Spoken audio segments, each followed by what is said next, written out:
अगर आप कहो कि दीदी माँ संभावना तो हम सब में भी है, लेकिन उन संभावनाओं को संभव बनाने की सामर्थ्य भी तो होनी चाहिए।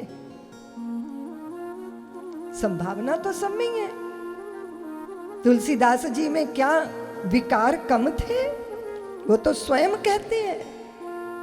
कितनी व्याकुलता थी उनको अपनी पत्नी को प्राप्त करने की। उनकी इंद्रियों ने सहज उनको जो है वो व्याकुल कर दिया। किसके लिए? हमारी इंद्रियां व्याकुल करती हैं हमें, किसके लिए? भोजन के लिए, दृश्य के लिए, श्रवण के लिए। अनुकूल त्वचा स्पर्श चाहती है, अनुकूल स्पर्श, प्यार से भीगा हुआ स्पर्श। और इतने अधीर हो गए थे वो। पत्नी गई थी मायके और वो वापिस कब आएगी पता नहीं। निकल पड़े घर से, बाढ़ग्रस्त नदी पार करनी थी। संभव नहीं था बिना नौका के। नाविक से कहा, नाविक ने कहा महात्मा मुझे क्यों मार रहे हो? तुम्हें मरना तो मरो ना, मेरी नौका डूब जाएगी इस जल में। मुर्दे की छाती पे चढ़ के नदी पार कर गए थे वो। तुम्हें तो मालूम है कि जिस चीज के लिए अधीरता हो तो एन केन प्रकारेन कैसे मार्ग तलाशते हो। और संस्कारों ने वर्जा कि तुलसी ससुराल के द्वार पे खटखटाओगे, लोग आधी रात को द्वार खोलेंगे और कहेंगे सब्र नहीं है, सुबह होने की इंतजार नहीं कर सके। संस्कारों ने वर्ज दिया, संकोच हुआ। और ये भी संस्कारी चित्त का ही लक्षण है कि शर्म आए, संकोच आए। नहीं तो लोग कुकर्म करते हैं और शर्म भी नहीं करते, लज्जा भी नहीं होती, अपराध बोध भी नहीं होता।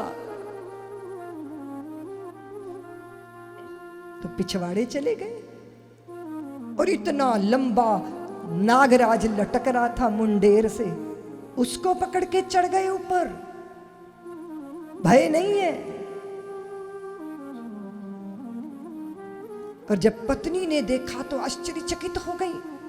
पानी में भीगे हुए बाल अस्त व्यस्त, ठाठे मार रही है नदी, बादल गरज रहे हैं, पानी बरस रहा है, घटाटोप छाया है।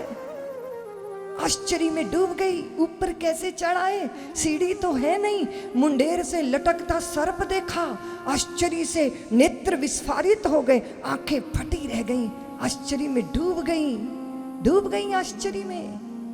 लेकिन मन में वितृष्णा पैदा हो गई। मुग्ध नहीं हुई। साधारण स्त्री नहीं थी रत्ना, असाधारण थी। साधारण स्त्री होना तो प्राकृतिक होना है। बहुत सारी स्त्रियां हैं, उनके लिए अगर कोई पुरुष इतना व्याकुल हो जाए, इतना दीवाना हो जाए, तो उनको तो जिंदगी का मजा ही आ जाता है। बहुत सारी स्त्रियां कहती हैं हम तो अपनी पति को उंगलियों पे नचाते हैं। तो हमने कहा भैया वो 2.5 क्विंटल का तुम्हारी उंगली पे चढ़ कैसे जाता है? अरे बोले दीदी माँ, उंगली पे नचाने का मतलब इशारे से चलाना, इशारों पे नचाना। साधारण स्त्री यही चाहती है। साधारण स्त्री रूप लावण्य और अपने बल, अपने छल, अपने सौंदर्य, अपने कटाक्ष, अपनी भाव भंगिमा से बांधना चाहती है पुरुष को। वो तो साधारण है। अगर आप पशु पक्षियों में भी देखोगे तो एक दूसरे को रिझाने का प्रयत्न बहुत करते हैं। और हमने तो प्रकृति में देखा कि पुरुष ज्यादा सुंदर होते हैं। वो मोर की सुंदरता देखिए, मोरनी तो इतनी सुंदर नहीं होती, लेकिन मोर मोरनी को रिझाने के लिए नृत्य करता है।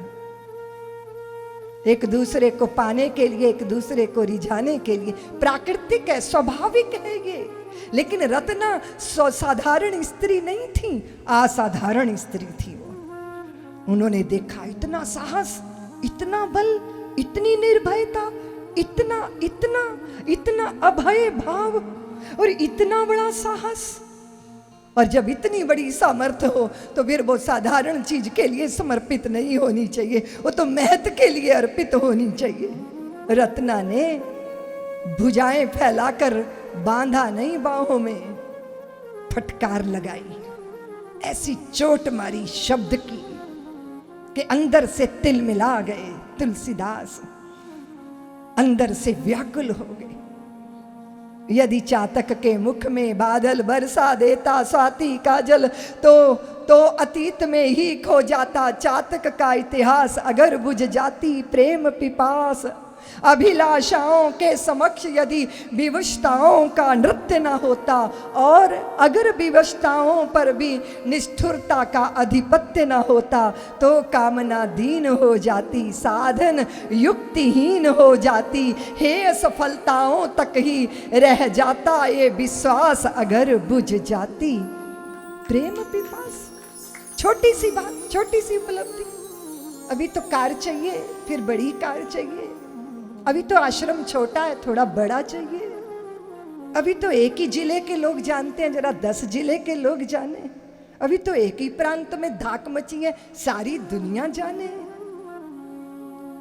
एक छोटी सी सफलता मिलती है तो वो 1000 तरह के आपके लक्ष्य आपको निर्धारित कर देती है। हे सफलता, और हे सफलता नीच निम्न किस्म की सफलताओं को ही जो समर्पित होके रह जाते हैं, उनका विश्वास भी सीमित हो जाता है। वो वस्तुओं, व्यक्तियों, पदार्थों और परिस्थितियों के ही मुखापेक्षी होकर रह जाते हैं।